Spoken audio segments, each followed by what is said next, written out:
Hi friends, welcome back to my channel. ఇవాళ top interesting movie news ఏంటో చూద్దాం. మరి యానిమేటెడ్ సినిమా మహావతార్ నరసింహ విడుదలై నెల రోజులు దాటినా ప్రేక్షకుల నుంచి ఇంకా మంచి ఆదరణ లభిస్తుంది. ఈ మూవీ ప్రపంచవ్యాప్తంగా ఇప్పటి వరకు 300 crores పైగా గ్రాస్ వసూలు రాబట్టినట్లు నిర్మాత సంస్థ హొంబలే ఫిలిమ్స్ ప్రకటించింది. మహావిష్ణువు నరసింహావతారం ఆధారంగా తెరకెక్కిన ఈ మూవీకి అశ్విన్ కుమార్ దర్శకత్వం వహించారు. ఈ ఫ్రాంచైజ్ లో మహావిష్ణువు అవతారాలపై మరిన్ని సినిమాలు రానున్నాయి. హీరో విశాల్ సాయి ధన్సిక నిశ్చితార్థం జరిగింది. తమిళనాడులో తంజావూరుకి చెందిన ఆమె 2006 లో కాలీవుడ్ లో ఎంట్రీ ఇచ్చారు. కబాలీలో రజనీకాంత్ కూతురుగా కనిపించారు. షికారు, అంతిమ తీర్పు, దక్షిణ వంటి తెలుగు సినిమాల్లోనూ నటించారు. వీరిద్దరూ 8 years గా రిలేషన్ లో ఉన్నట్లు సమాచారం. ఓ సభలో ధన్సికపై కమెంట్స్ రావడంతో విశాల్ అండగా నిలిచారని, ఆ స్నేహం కాస్త ప్రేమగా మారిందని టాక్. విశాల్ ధన్సిక వయసులు 48 years and 35 years.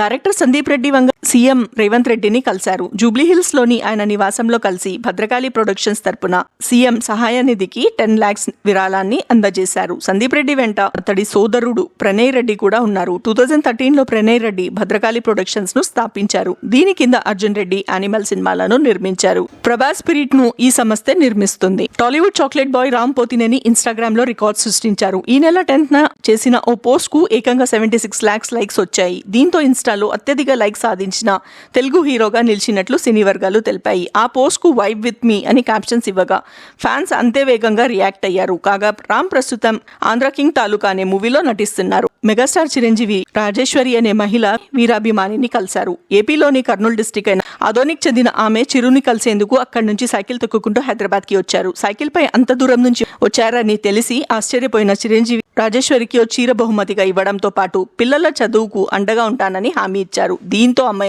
ఎమోషనల్ అయి కన్నీళ్లు పెట్టారు. అంతకు ముందు ఆమె చిరంజీవికి రాఖీ కూడా కట్టారు. పవర్ స్టార్ పవన్ కళ్యాణ్ హీరోగా అరుణ్ ప్రసాద్ తెరకెక్కించిన తమ్ముడు సినిమా రేపు రిలీజ్ కానుంది. తెలుగు రాష్ట్రాల్లో ఎంపిక చేసిన థియేటర్లో ఈ చిత్రాన్ని ప్రదర్శిస్తున్నట్లు మేకర్స్ పోస్టర్ విడుదల చేశారు.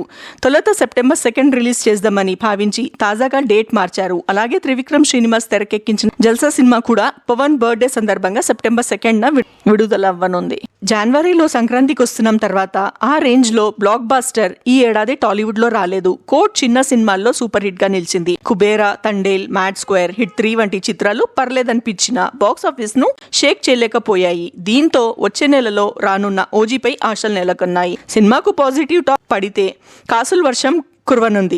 తేజ మిరై కూడా ట్రైలర్ తో అంచనాలు పెంచేసింది. హనుమాన్ తో యంగ్ హీరో తేజ సజ్జా సెన్సేషన్ సృష్టించారు. ఫ్యాంటసీ కథతో హనుమంతుడిని లింక్ చేయడంతో అభిమానులను విశేషంగా ఆకట్టుకుంది. సినిమా కూడా బాక్స్ ఆఫీస్ వద్ద కాసుల వర్షం కురిపించింది. ఇప్పుడు ఆయన నటించిన మిరైలో శ్రీరాముడి పాత్ర ఉన్నట్లు తాజాగా విడుదలైన ట్రైలర్ లో తెలుస్తుంది. మరి ఈ మూవీ హనుమాన్ రిజల్ట్స్ ను రిపీట్ చేస్తుందా లేదా అనేది September 12th తెలియాల్సి ఉంది.